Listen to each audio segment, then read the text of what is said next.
রাজধানী পল্লবীতে ৮ বছরের শিশু রামিসাকে ধর্ষণ ও হত্যা মামলার যুক্তিতর্ক উপস্থাপন শুরু হয়েছে। বেলা 11:15টার দিকে ঢাকা মহানগর শিশু সহিংসতা দমন ট্রাইব্যুনালের বিচারক মাসরুর সালেকিনের আদালতে এ কার্যক্রম শুরু হয়।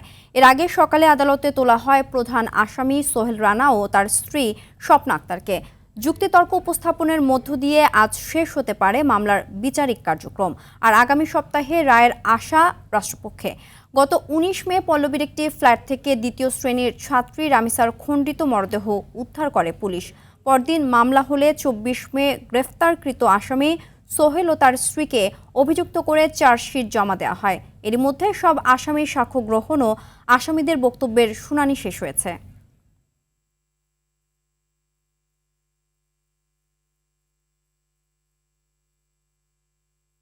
দর্শক, এ বিষয়ে সর্বশেষ খবর জানাতে আদালত থেকে সরাসরি যোগ দিচ্ছেন সহকর্মী সায়েম। যুক্তিতর্ক উপস্থাপন কোন পর্যায়ে রয়েছে, বিস্তারিত জানাবেন?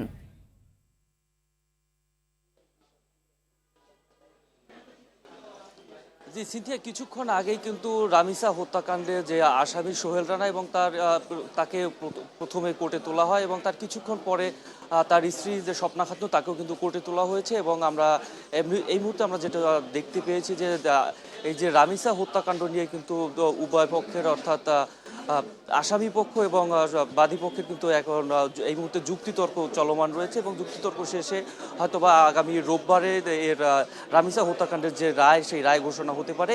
এখন পর্যন্ত কিন্তু তাদের যুক্তিতর্ক চলছে এবং আমরা এখানে কিন্তু উভয় আসামি অর্থাৎ সোহেল রানা এবং তার স্ত্রী তারা কিন্তু উভয়ই এখানে উপস্থিত রয়েছেন। আমি একটু জানিয়ে রাখি যে গতকালকে যখন তাদের সাফাই সাক্ষীর অনুষ্ঠিত হয়েছিল, তাদের বক্তব্য উপস্থাপন হয়েছিল, সেখানে কিন্তু সোহেল রানা তিনি এই হত্যার দায় স্বীকার করেছেন এবং আদালতের কাছে ক্ষমাও চেয়েছেন।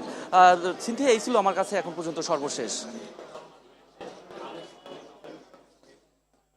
ধন্যবাদ।